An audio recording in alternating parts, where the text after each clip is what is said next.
श्री स्वामी समर्थ. गणपती बाप्पा हे विघ्नहर्ता, बुद्धीचे अधिपती आणि मंगल कार्याची सुरुवात करणारे पहिले देव मानले जातात.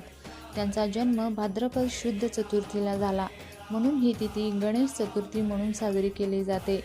गणपतीची 108 नावे आहेत, पण त्यांना विघ्नहर्ता, सिद्धिविनायक आणि गणनायक या नावांनी विशेष ओळखले जाते.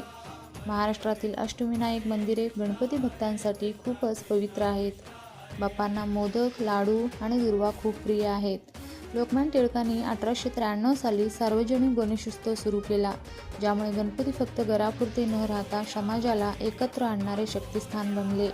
गणपती बाप्पा आल्यावर घराघरात आनंद, भक्ती आणि ऐक्याचा संदेश पसरतो.